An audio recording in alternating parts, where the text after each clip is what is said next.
There are three individuals in God's story to humankind that play the leading roles in his narrative. Most people are aware of one, Moshe, who has been renamed as Moses. His name in Hebrew means one who draws out. It explains what his purpose was, to draw the children of Israel away from religion and politics. Unfortunately, he failed. He had a nervous breakdown. He gave up. The children of Israel proved too much for him. They were irascible. They were abusive. They were ungrateful. And they were antagonistic. And Moshe couldn't take it anymore and was so distraught by what he was experiencing from the children of Israel. He said, God, if you have any compassion for me, if you care for me at all, you'll just kill me. Because the job that you've given me to lead these people to the promised land is impossible. No one can do it. They're impossible. The second is the most important individual in all of human history. He is, unfortunately, the most counterfeited as well. His name is David. He is the Son of God. He is the actual Messiah. He is the former and returning king. He is the individual that Yahweh said on 3 occasions, he is my son, I am his father. He is the one that Yahweh said on 3 occasions, he is the Messiah, I have anointed him. He is the chosen one. He is the most set apart. He is our Savior, the one who in his second of 3 lives fulfilled Pesach, Matzah, and Bekurim per his own prophecies. In 33 CE, he is the one that the counterfeit of Jesus Christ was modeled after. He is the most important person in all of human history. He is the most important person to Yahweh. If you don't like Dode, you're not going to like God, and you have no place in heaven. If you prefer either of the two imposters, Bar Kokhba, the son of a star, which is the basis of the 6-point star that is so prominent now in Israel and in Judaism, then you're not going to like Dode, and you're not going to like Yahweh, and you're not going to be part of forevermore. And if you are parading around under a dead God on a stick, if your preference is for the counterfeit Jesus, you have no place in heaven either. Dode, quite simply, is the one most important person in all of human history. But unfortunately, very few people know what Yahweh actually revealed through Moshe, or that God gave up on the children of Israel, and that Moshe did as well. They're ignorant of what actually happened on the Exodus and what the Torah actually says. And even more people are unaware of what Dode achieved in 33 CE, year 4000 Yah, when he served as the Passover lamb, until I was able to deduce it from Dode's Mizmor and Yeshaya's testimony.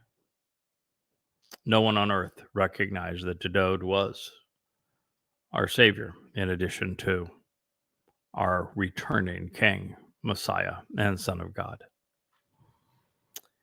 And so, if no one amongst Yisrael recognizes who Dode has been and who he is, there's no hope. There's no fulfillment of Shabuah. There's no fulfillment of Teruah. There's no purpose of the Adamah Parah, the red heifer. There is no day of reconciliations. There is no return to the Garden of Eden on Sukkah. It's all for naught. Planet Earth goes poof. God's going to destroy it. If Israel cannot be convinced to return to Yahweh and to accept Dode as their Messiah and the Son of God, their Savior, all life on this planet will be extinguished. That's what's at stake. So there is a third important player in God's story. he accomplishes something. He is actually the sacrifice for Towrah as the red heifer. So it's not like he doesn't have skin in the game. But the fact is that Moshe told us what we need to know.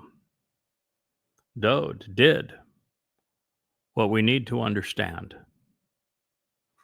And the purpose of Yada, the third of these important players in Yahweh's story, is to explain to Yisrael and to Goyim what Moshe actually said, what he actually endured, who God really is, what he delineated as the terms and conditions of his covenant. What he stated was the means to engage in a relationship with him through the Moed Mikre. And what Dode has achieved for us as our king, as our savior, as a prophet. These things must be known for there to be a remnant of Yisrael that survives the time of Jacob's troubles. And so God appointed a Bashar, a herald, a Nakri, an observant foreigner, Choter, a stem off the main branch, as his coal voice at this time, a Ed, restoring witness, as the Adam of Parah, the red heifer, serving as the Bo Men Edom, the one who comes out of Edom that will save many.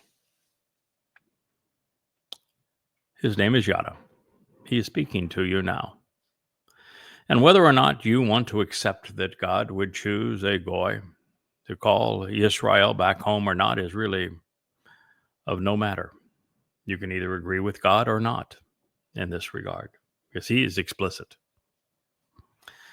Israel has disagreed with God and has turned a deaf ear towards him for 3,500 years, so why should we expect much different? And this is not a matter of me saying I am that person and me making all sorts of claims. It is a matter of fact that God spoke vociferously of this individual because of the importance of the role that he would play in these last days. And there is only one person in all of human history that qualifies as that individual. I'm simply acknowledging what God has told us is important for us to know. As we return to Numbers 11, which is exceedingly important, we find that Moshe, the great liberator, gave up on Israel. Gave up to the point that he said, God, you might as well just kill me because no one can do this job. These people are impossible. Yahweh gave up on Israel. He said, I agree with you that there's no reason that I should ever talk to you again. I'm going to go away. I'm going to leave you on your own. And that's where we found him. And so Yahweh said, I'm going to come up with a plan here. We're going to have plan B, plan Bashar. Because plan M and plan Y, blah, didn't work. Yahweh tried to educate, to benefit, to liberate, enlighten, enrich the children of Israel directly. And they said, no, go away, shut up, and never approach us or speak to us again. So then the job was left to Moshe, and it wasn't only 3 days out of Horeb, and Moshe said, nope, I give up. I just kill me. No one can do this job. These people are impossible. I want out. God agreed, they are impossible. You still are impossible, Israel. And so after all of this time, Yahweh says, I got a plan B. My plan B is the Bashar. That's why the Bashar plays a starring role in Numbers 11, Bad Midbar 11 in the wilderness. He is God's answer. And he's not the answer because he's the most important person in the story. No, he's not. He's the answer because he draws attention to the most important people in this story and draws Yisrael's attention back to Yahweh. That's why he's important at this time. At this time, he is the most important person, but not of all time. But nonetheless, he plays his role. And his role is to draw attention to Yahweh and to Dod so that the remnant of Yisrael continues to exist. And that's where we are in this narrative. And it is shocking to me. And, I have lived this for 24 years, and it's still profoundly impactful for me to find out that my relationship with Yahweh goes back 3,500 years. I don't think I look a day over 70, but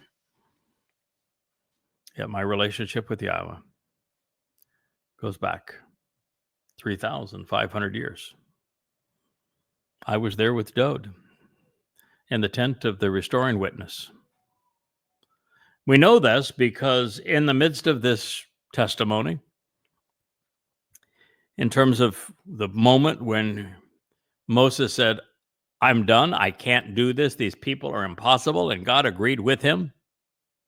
He was so annoyed by the children of Israel that he burnt up everything around the encampment. That's how much his fury was aroused. God came up with a plan. And he told Moshe, and through him, the children of Israel, and through me to you, the teacher of that plan. There would be two individuals, one extraordinary, one capable. The extraordinary is our King, our Messiah, our Shepherd, our Savior, the firstborn Son of God, the chosen one, the ultimate prophet, the great lyricist, the most brilliant and articulate man who ever lived. Flawed, yes. He was human. He's not going to have a whole lot of human characteristics coming back. He's going to be essentially God in our presence. Elion, brilliant as the sun upon his return.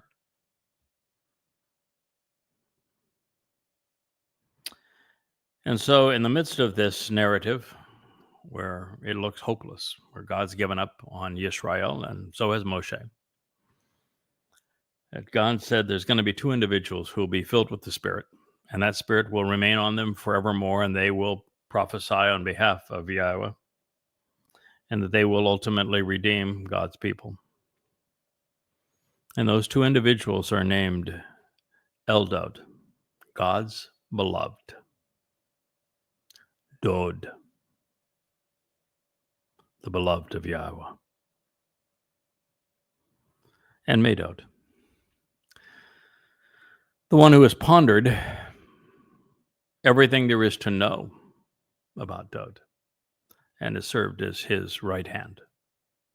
Where Dod is the right hand of God, the Bashar, Medod is the right hand of Dod the king.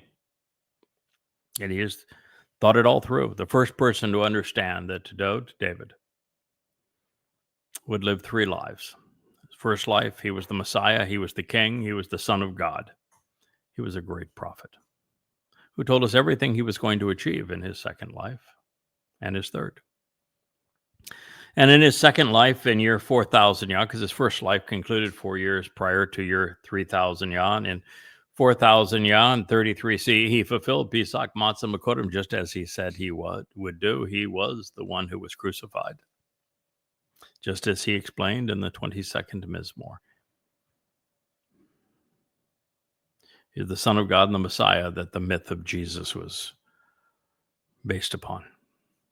Although there was no dead God on a stick, and there's definitely no resurrection. Those are aspects of Dionysus. And so Dod would have a third life, and he told us all, and so did Yahweh, about each of these three lives. So in this case, you can either believe Paul and those who he manipulated, or you can believe Yahweh. Your choice. I can tell you the truth. How you process it completely up to you.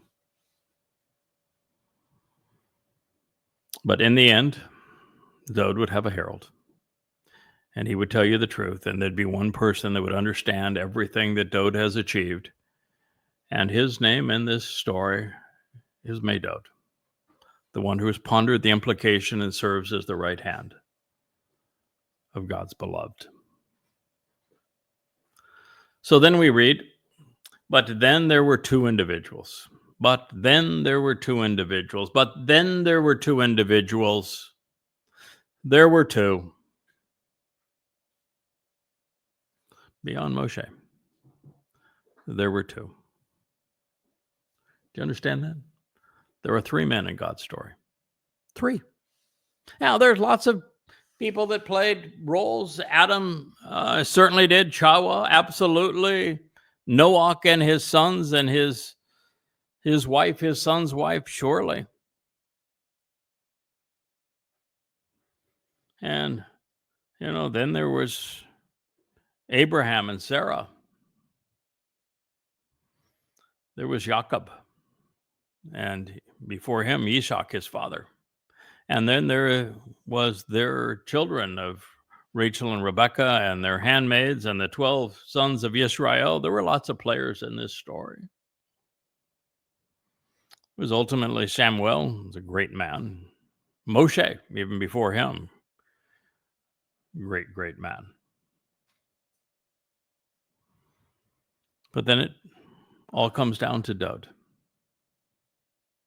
And then to Dode's herald that would tell you about him. But then there were two individuals who remained, continuing to exist all the way to the end.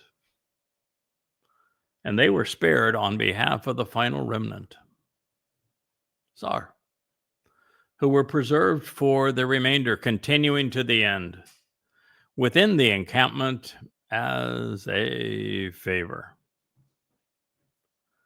The camp from Ma to consider the implications of Chana, to come down and pitch a tent and camp out as a merciful favor. The one's name is Eldad. Eldod. What is Eldad? Yahweh's beloved. Who is Yahweh's beloved? Dode. What is David's actual name? Dode. What does Dode mean? Beloved. What is Eldod? Yahweh's beloved. May I point you to another term? Have you ever heard the word Yahud and Yahudem, or even Yahudah? Do those words, Hebrew words, ring a bell with you? Well, Yahud is the son of Leah and Jacob. Yahudah would be the place where territory was afforded to the son of Jacob and Leah, named Yahud. And Yahudem is the plural of those who would be descendants of Rachel and Jacob through Yahudah. But what does Yahud mean? What does Yahud mean? It is from this word that Jew is derived, and there's a lot of people right now that are suffering under the name Jew. What does Yahud mean? Do you know? How about Yah? Simple enough, right? Yah is the first part of Yahweh, God's one and only name. That's a good start, right? So to be a Jew, to be Yahud, plural, Yahudem, Jews, you are somehow related to Yahowah. What's the second part of the name? Dod. Yahweh's beloved. Yahweh's name and Dod's name is the name for Yahud.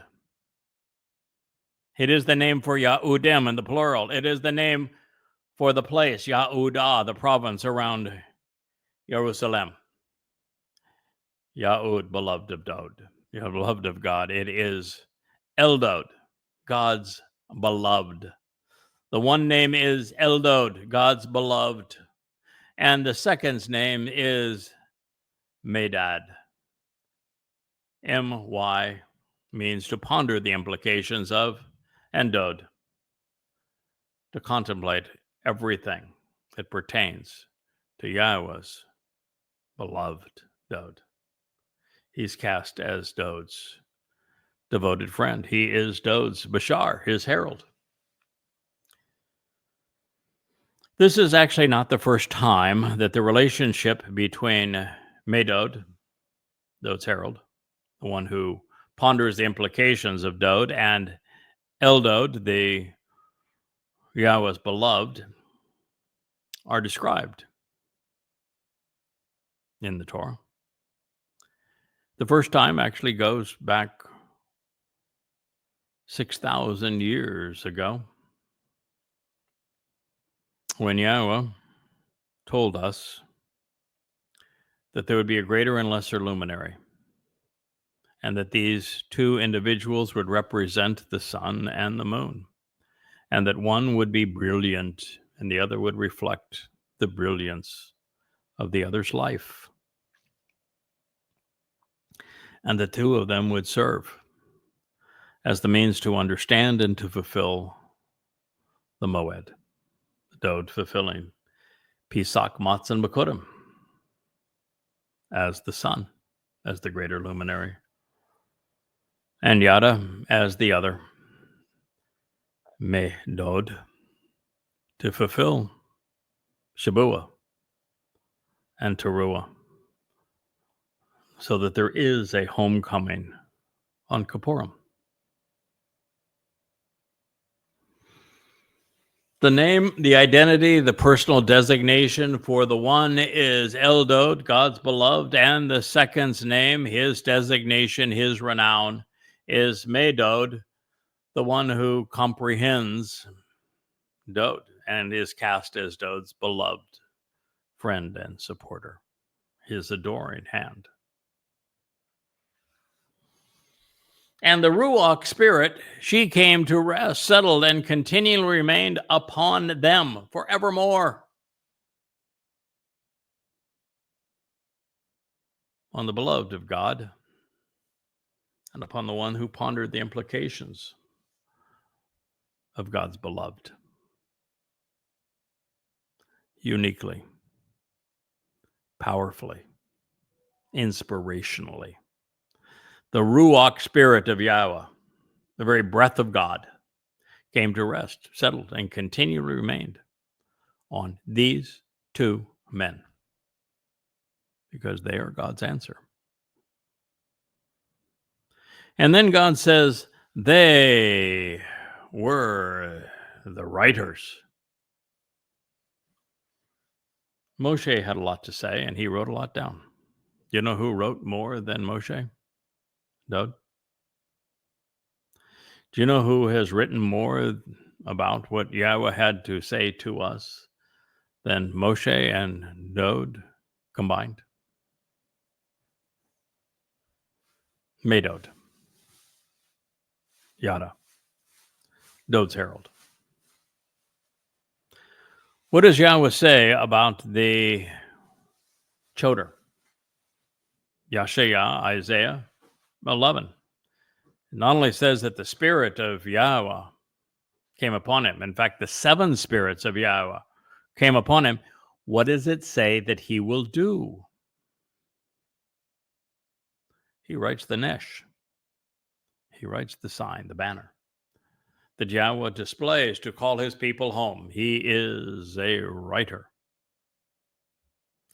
Just as Dod wrote the lyrics to the songs that God most loves to sing. This is prophetic. It's specific. It's declarative.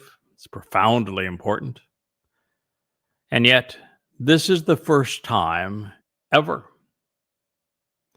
well, in 3,500 years, that the Torah has come alive in your presence so that you can understand the import of all of this, of what Moshe had to say, what Yahweh said through Moshe, how Dode responded to walk out of the pages of this Torah to fulfill it, and the role his herald, his Bashar, would play in making God's people aware of what Eldod would achieve. And that both men achieved this on behalf of God's people, as part of God's ongoing plan, because the Ruach Spirit, she came to rest, she settled and continually remained on both of them. And that so that you could benefit from them, they were the writers. No one has written more about God's testimony than I have. No one.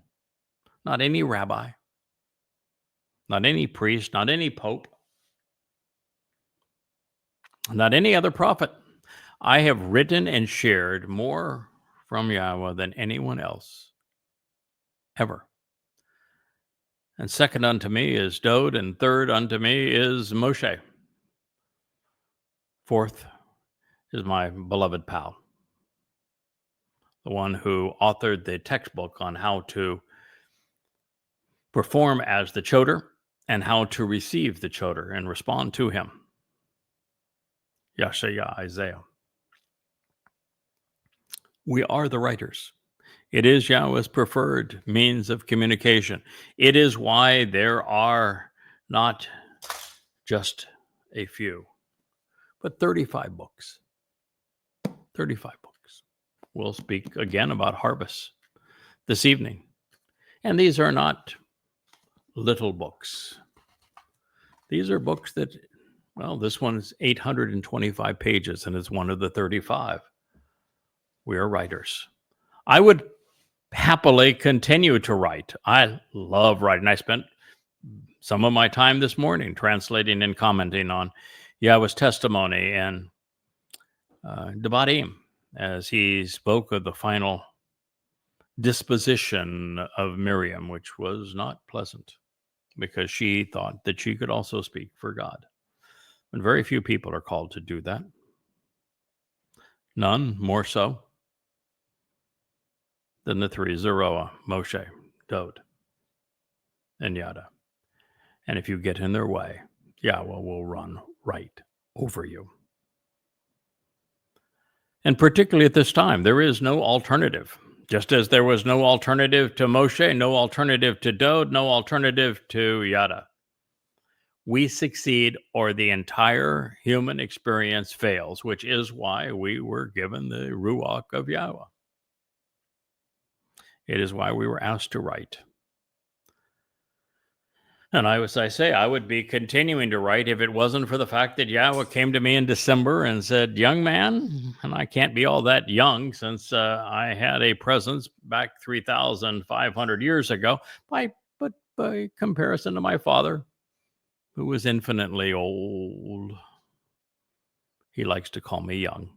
And, I appreciate it. When you get to be 70 and know that you were spoken of and that you had a presence 3,500 years ago, being called young is, because in my case, I don't think I look a day older than 70. And yet from this story, I'm 3,500 years old, had a relationship with Yahweh at least that long. And maybe even 6,000 years, because he speaks of Dode and I and Bereshith and the fourth day of creation. And if you think for a moment that this is somehow presumptuous, that there's somehow a arrogance with all of this, take it up with God. This is what he said. I happen to trust him. You would do well to do the same. He made these statements. There's no one else in all of human history that has fulfilled them. And we're now out of time. So there is no alternative.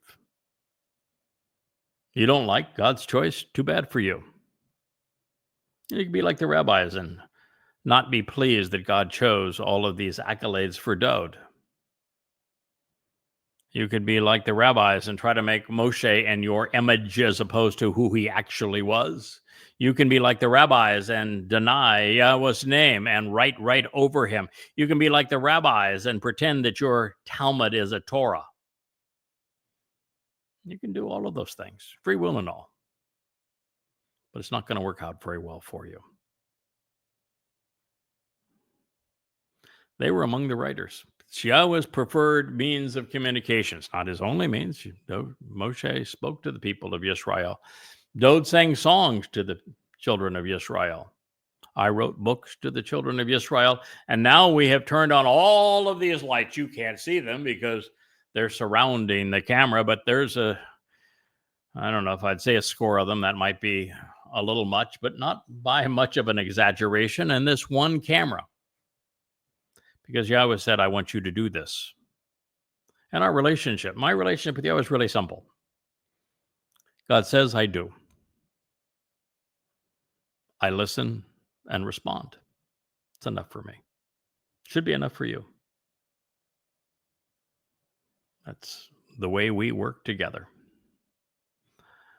I have done my utmost to have no separate identity apart from Yahweh. I have striven to think like him, to act like him, to care about what he cares about, to pursue what he thinks is important, to pursue his style, to accept his attitude, to be his voice at this time. They were among the writers. They did not emerge from the tent, not at this time. They would at another, both of them. As they were not leading this particular exodus for the illuminated family, not at the moment. No, there would be another time for both of them. 400 years for Dowd, 3,400 years for me. Therefore, they continue to speak prophetically. And when I read this, I cringe. I know that Dowd is a great prophet.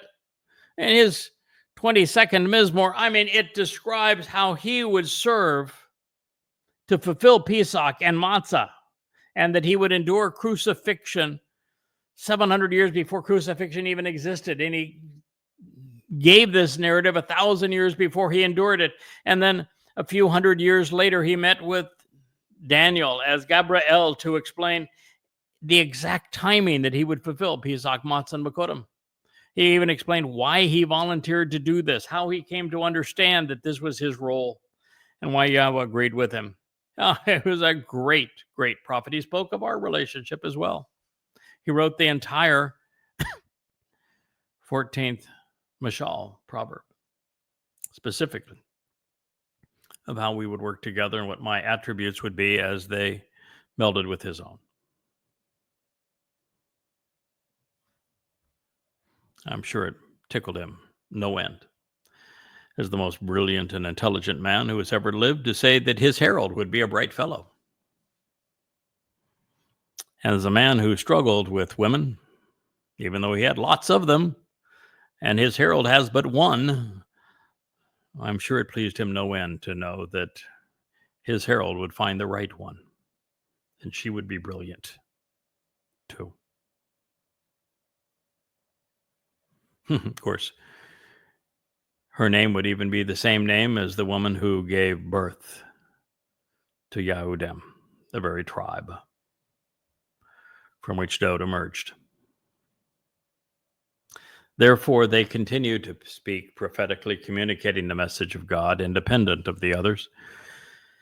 The reason this is so difficult for me, and I mean this in a very positive sense, it is tremendous to know that 3,500 years ago, God was so confident that we would work collaboratively and successfully together that he announced our partnership, and that he knew that I would serve his son, and that I would be devoted to him, that I would have no jealousy for him, that I would love Dode, and that I would devote my life to him.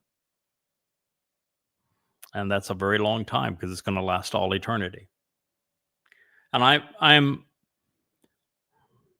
a bit proud of the fact that God would have that confidence in me, and I'm pleased that we have been so effective over these past 24 years, and I know that over the next 8.5, we will continue to work effectively together on behalf of his people and of his behalf of his son. But that prophecy thing, that's another thing altogether. And the only way that I can accept prophecy, because, listen, Dode was a great prophet. Moshe was a great prophet. My buddy Yeshaya, great prophet. They spoke of the future in our past because Yahweh told us what he had witnessed in their future in our past, so that they were reporting future history. And it made perfect sense, because it's the ultimate way for God to demonstrate that he not only exists, but that he inspired the testimony we are considering. It's the reason why we know that the Quran and the New Testament are rubbish. There is no fulfilled prophecy in either of them.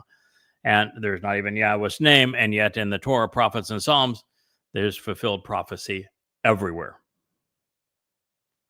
And the prophets were never wrong. I'm not even sure the prophets always understood what they were saying, because most of it was meant for another time. But what they said was always right. I haven't always been right. But every time that I learned something new, I corrected what I had previously written. And I know that now, ultimately, I'm the first person ever to be right about the whole portrait that God has painted. I'm the first person to be right in a very, very long time about Yahweh's name. I'm the first person to be right about the thing that means more to God than any other, that there was no Jesus Christ. The Dode is the Messiah. He's the Son of God. He is our prior and returning King. He is our Savior that fulfilled Pesach, Matzah, and Bakodim, being crucified in 33 CE, year 4000 Yah, and that he is our returning King in 2033, year 6000 Yah. Combination of those things is the single greatest discovery in human history, and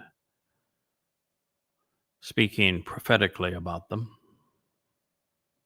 I'm not only right, I'm the first person to ever be right.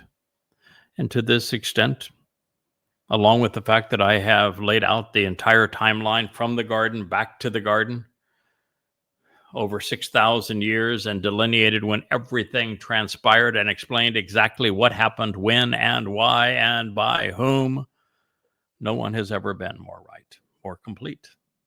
It's not only the truth, it's the whole truth. And to that extent, I have spoken prophetically about Yahweh, and about my king, Dode, and about you, Yisrael. I wrote to a person on X today to say that everything that has happened to Yisrael, I understand. And everything that's going to happen to Israel, I know. And that everything I have said pursuant to Israel has been correct.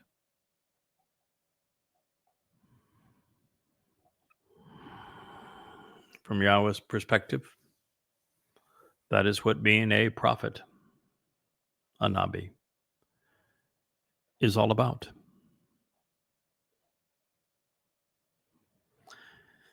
But Yahweh has this tendency to sneak up on you. Yep. If Yahweh 24 years ago had said, oh, by the way, the standard that I'm going to hold you to is that of a prophet, I would have said, no, thank you. I don't qualify. If Yahweh had said 24 years ago, oh, by the way, you're that red heifer, that Adamah Parah guy that is sacrificed to save the adulterous woman of Israel on Towrah, that's you, I'd have said, thank you, but that doesn't sound like much fun to me. If Yahweh said 24 years ago, oh, by the way, you're going to live another 32 years. And over that 32 years, you're going to devote every waking hour, 12, 14 hours a day, 6 and 7 days a week, to serve with me for the benefit of my wayward children, Yisrael and Yehudim. And you're going to write 35 books, and you're going to charge nothing for them. You're going to give them away. And then you're going to do something that you could not have imagined as a private person that enjoyed his anonymity. You're going to turn on lights and cameras, and you're going to speak to my people. And you're going to tell them exactly who you are and why you're here. And you're going to allow them to mock you because that's what they do.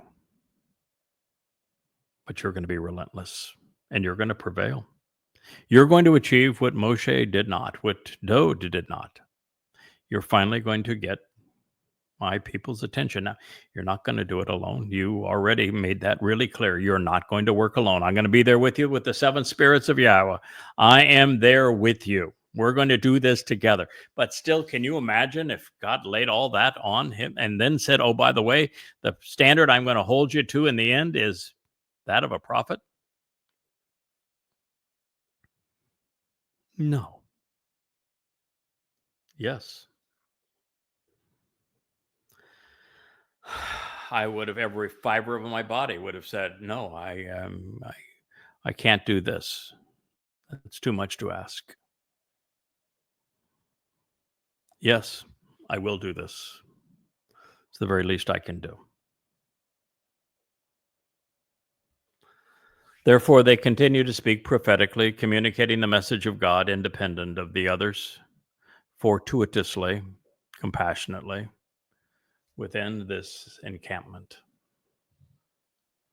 as a merciful favor.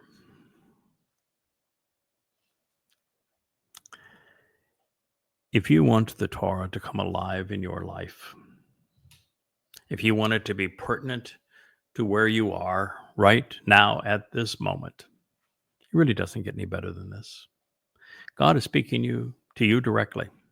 He's saying, I want you to come home. I want you to listen to this man speak to you of my beloved son and the role my beloved son played in fulfilling the Torah that Moshe conveyed. I don't know how it gets any more important, any more impactful, any more insightful, any more vivid than that. Yeah, here's the 3,500-year-old book, and it is pertinent to your life right now as you're living. It is the only means that you have of escaping where you are, and where you are right now as a Jew is horrible. The Marxists the world over have turned against you. The Muslims world over hate you. The MAGAs have come to despise you. The conspiratorialists have always had it in for you. Billions upon billions of people want you eradicated. The world, every place you turn, is blaming you for the things that you have been victimized by. You are victim shamed as never before. Anti-Semitism isn't just at an all-time high. It's beyond imagination. It is infinitely worse than it was in 1930s Europe. Infinitely worse. And you know it. And you can't survive it alone. And it's only going to get worse. And so God is trying to make the Torah come alive. Eldad, Medod. They're the answer. They're plan B and plan C. They are the answer that Yahweh is providing. So when Moshe stumbled, and he did, and the children of Israel failed, and they did, Yahweh brought in reinforcements. And it's hard to imagine that Yahweh could do no better than my beloved king and friend, Dowd. And especially no better than me. But evidently, with Yahweh's Ruach spirit, we were good enough.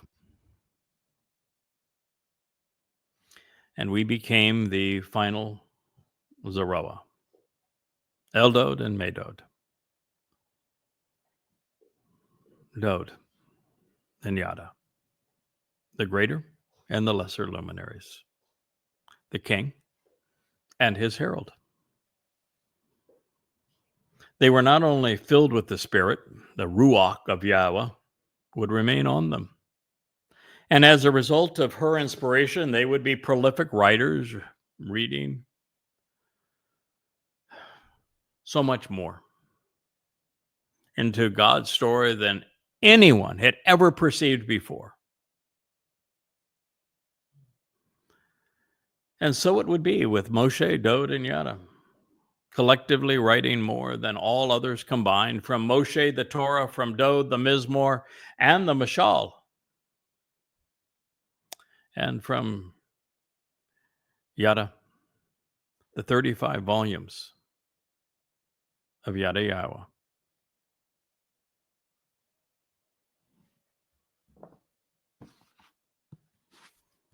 One. Just one. Of 35. Yahweh's gift to you, Israel, even if you're a Goyim.